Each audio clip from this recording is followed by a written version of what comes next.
Good evening. Welcome to the March 24th meeting of the Kern County Planning Commission. Roll call. Commissioner Ashley.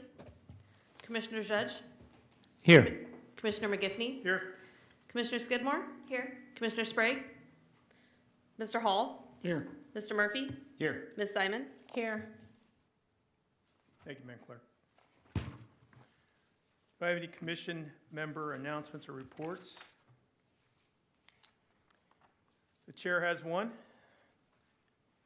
The war in Ukraine has exacerbated already shaky global energy infrastructure, and if things continue as they are going, we too could be experiencing conditions that are akin to another national emergency, even worse than the COVID pandemic. The price of energy has skyrocketed. We see this not only at our gas stations, but with increases in rates by our utilities, most recently announced by PG&E. Still in all, it is well known that energy produced in California is cleaner and more sustainable than anything produced by authoritarian regimes in Russia, Iran, or Venezuela. Yet, we have a governor who continues to do anything he can do to halt it. His answer is incredibly gift cards, not more domestic production. But the new normal cannot be buying votes at the expense of building a sustainable future. High energy costs manifest themselves in reduced overall economic activity and inflation. And the wrath of inflation is a silent tax that manifests itself in a lower standard of living for wage earners and seniors alike. The unfounded lies and half-truths largely taken out of context about the deleterious effect of energy production and other industrial activity in Kern by advocacy groups and others need to end. And I continue to urge the Planning and Natural Resources Division to stand up to them and fight the good fight. Because once the stream of other people's money runs out due to the exodus of businesses and working families in California, as evidenced by the first time in recent history we have lost a congressional district, the resources we possess here in our own backyard will be all we have left to build a future for generations to come.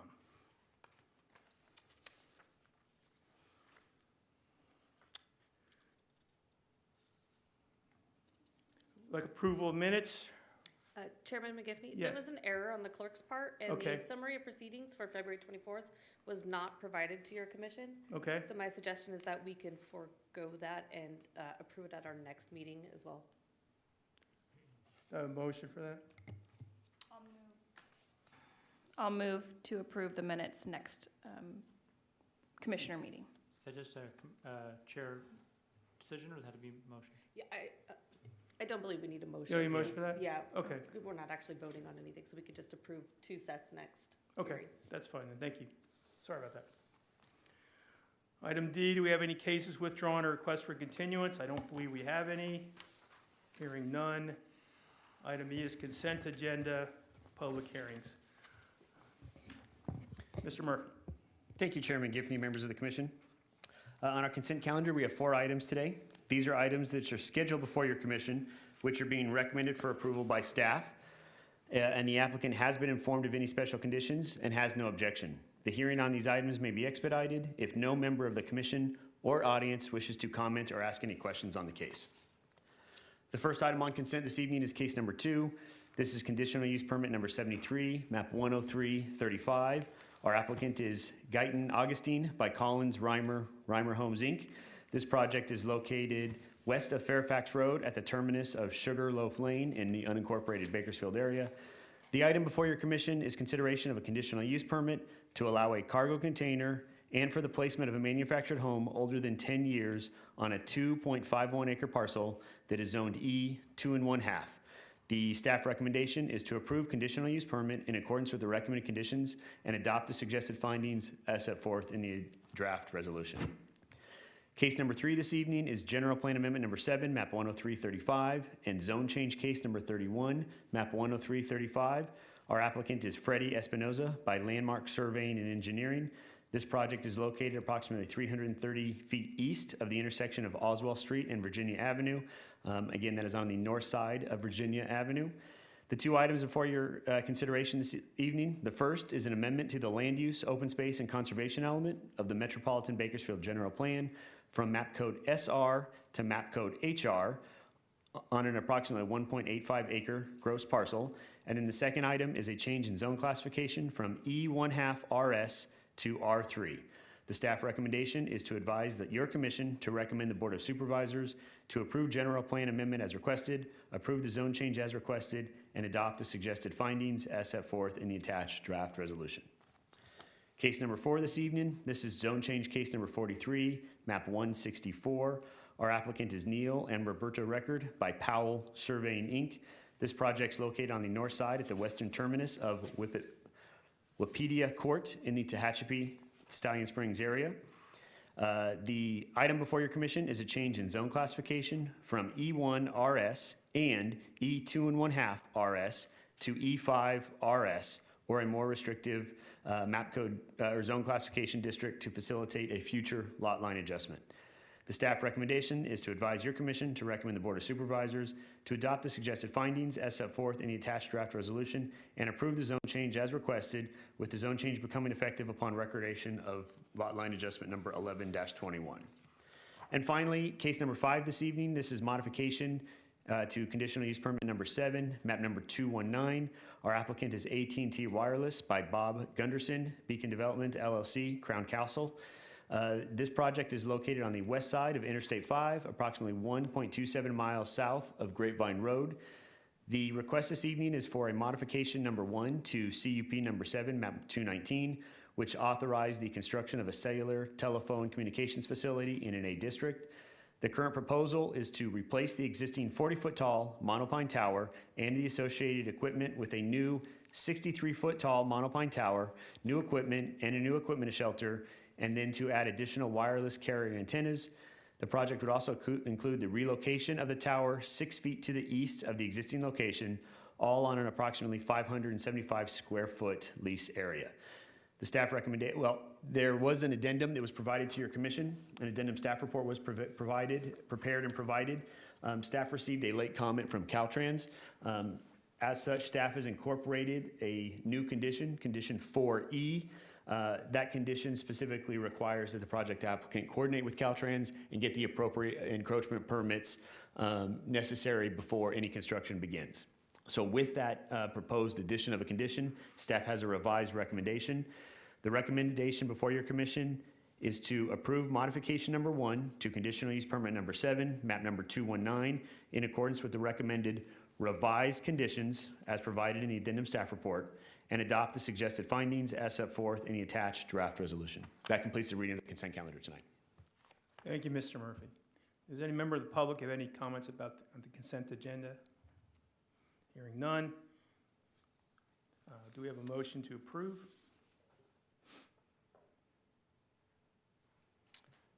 I'll move to approve items number 2, number 3, number 4, and number 5 on the consent agenda. I will second that motion. Call the vote. 3 ayes, 2 absent, motion carries. Thank you, Madam Clerk. Move it right to appeal. Yes, thank you again, Mr. Chairman. That applies for this case to items number 2 and 5. So for projects where the Planning Commission action is final, those actions are subject to an appeal to the Board of Supervisors by any interested person, and no development proposed by any application may be authorized until after the final date of appeal. That appeal may be filed with the Kern County Planning and Natural Resources Department, located at 2700 M Street, Suite 100 in Bakersfield, with a filing fee of $540 on forms that we have available at the department and that are located on our website. That filing must be made within 14 days of and including the date of this hearing. And we must receive the appeal fee of $540. If no appeal is received, the action of your commission is final. Thank you, Mr. Murphy. Next item on our agenda, public presentations. This portion of the meeting is reserved for persons desiring to address the commission on any matter not on this agenda and over which the commission has jurisdiction. Speakers limited to 2 minutes. Please state your name and address for the record before making a presentation. Do I have any presentations? Seeing none. On to our continued case number 1. Mr. Murphy. Thank you again, Mr. Chairman. This evening we have Mr. Matt Hall. Matt Hall is the project planner who processed this project. He will be making the presentation before your commission this evening. Evening, commissioners. The project in front of you you is vesting tentative tract map number 7392, proposing to divide a 30.59 gross acre site into 49 lots, ranging in size between 21,785 net square feet to 33,064 net square feet for single-family residential use, and a 26,645 net square foot sump lot. There are also 3 limited design variations being requested with the map. The applicants are Anil and Niru Mehta. The engineer of record is McIntosh and Associates. The project site is located 1/4 mile east of Heath Road on the south side of Meacham Road in Bakersfield. It's located within the Western Rosedale specific plan. It has a designation of UER, or Urban Estate Residential, and a zoning classification of E1/2 RS.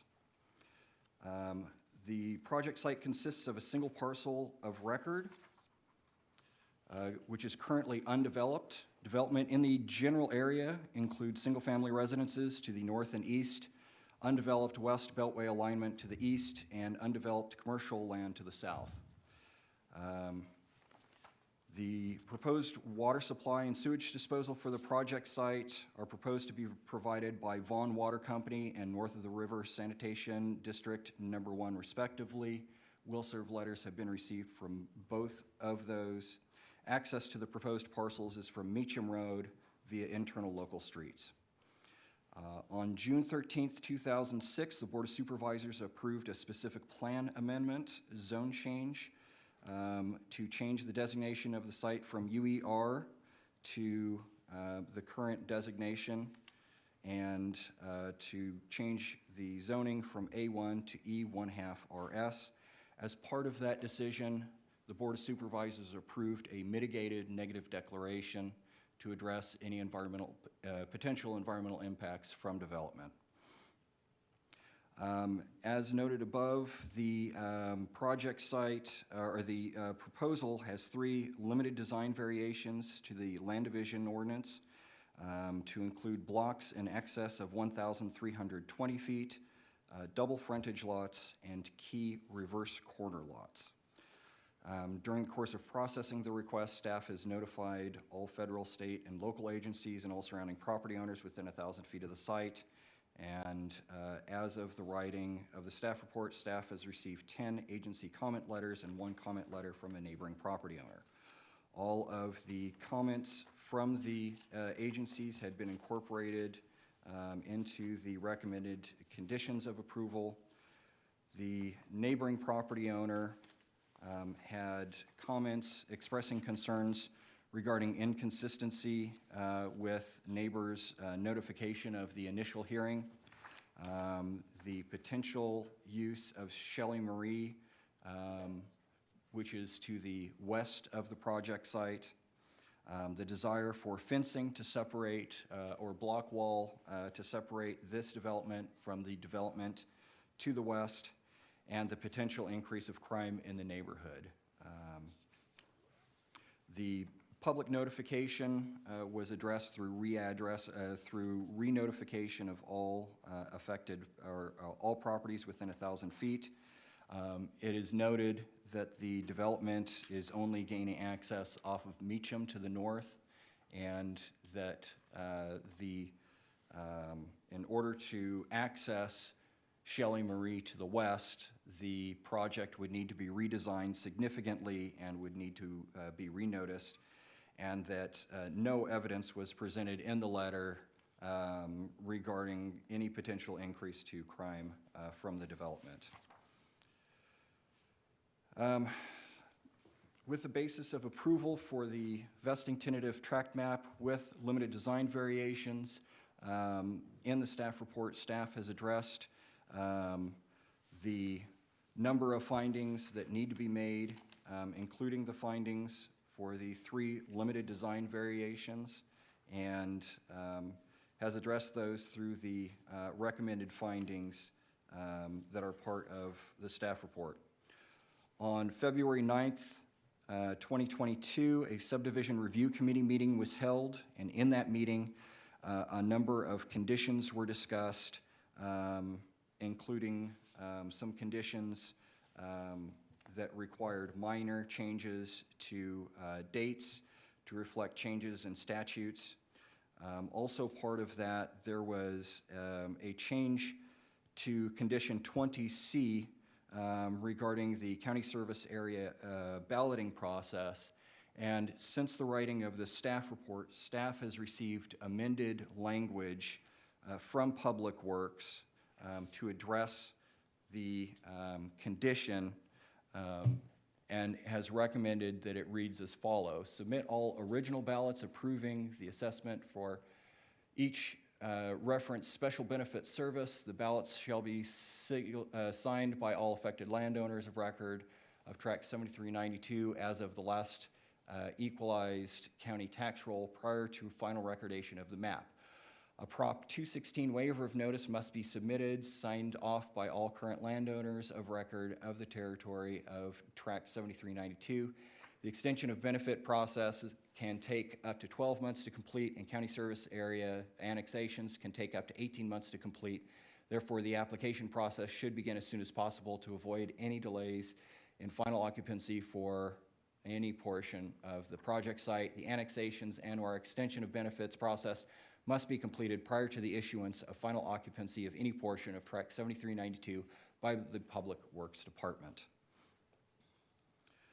Based on the discussions and changes to the recommended conditions, the SRC believes that it can be reasonably concluded that the project sufficiently demonstrates compliance with necessary findings and recommends your commission approve vesting tentative tract map with the associated limited design variations and the recommended conditions approval with amendments as read into the record. That concludes the presentation for this project. Mr. Chairman, before we move to the applicant real quick, I just want to make sure that we're clear. Mr. Hall, can you specify exactly which the condition is that you're proposing these changes to? I just want to make sure it's clear which condition we're specifically changing. Certainly, that's condition 20C. 20C, and then the only thing I would note is, just to make sure, this is a 218, correct? You have 218 written, verbally you said 216. So I just want to make sure that we are very clear. Yes. Which the 218. 218. Yes, so I just want to make sure those were clear for the official record. Thank you. Thank you, Mr. Murphy. Do we have any public comments about this? Seeing none.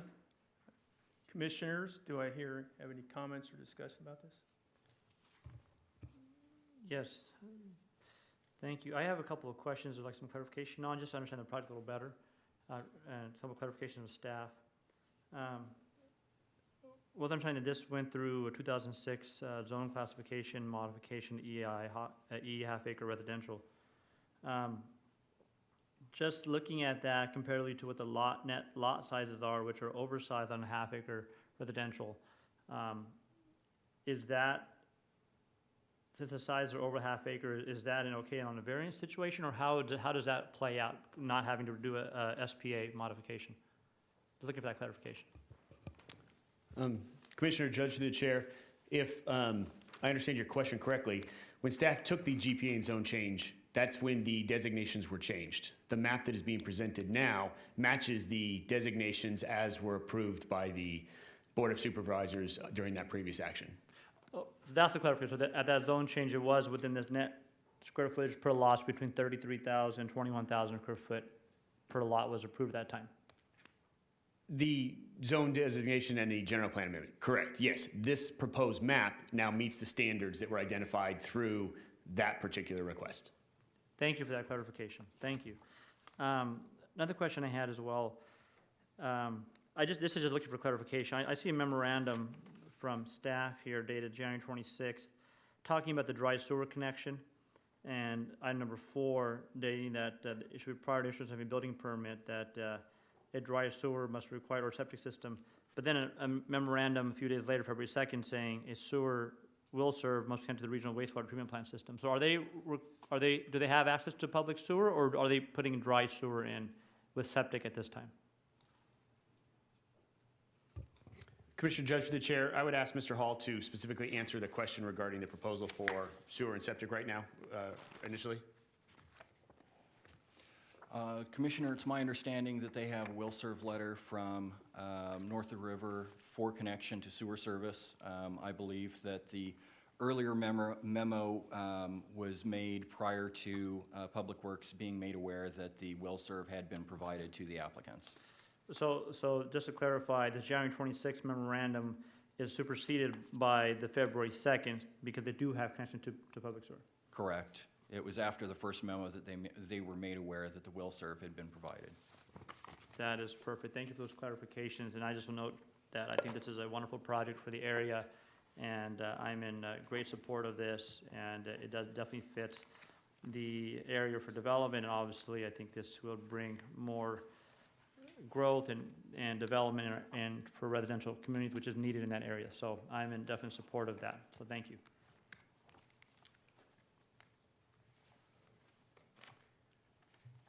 Any other comments from? I just had a question, Mr. Hall, just about the name of the road. Is that going to be changed or not? There was a comment in here from the city of Bakersfield about the name of the road, one of the roads in here. There was a discussion regarding that at the SRC meeting, and I believe that the engineer was going to look into that. They don't line up exactly, and so I believe that the engineer was going to look into that and see whether the name difference was going to cause an issue with the 911 addressing. Okay, thank you. I just wanted to know if there's clarification if it was an exact alignment or not. It seems like it might be, but I'm not 100% sure based upon the drawings.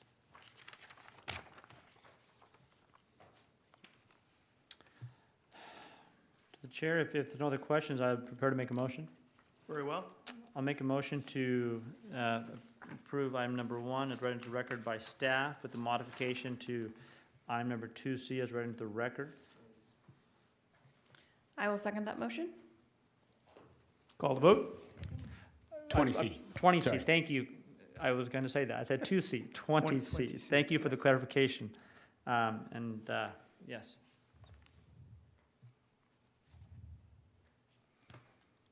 Three ayes, 2 absent, motion carries.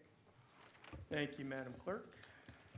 Mr. Chairman, this action is final, so I do need to read an appeal for this item. Very well, please do. For projects where the Planning Commission action is final, those actions are subject to an appeal to the Board of Supervisors by any interested person. No development proposed by an application may be authorized until after the date of the final appeal. Again, an appeal may be filed on the Kern County Planning and Natural Resources Department. We are located at 2700 M Street, Suite 100 in Bakersfield, and we will require a filing fee of $540 on forms we have available at the department and that are located on our website. For track maps, which this project is, that appeal must be filed within 10 days from the date of the decision of your commission. If no appeal is received, the action of the commission is final. Thank you, Mr. Murphy.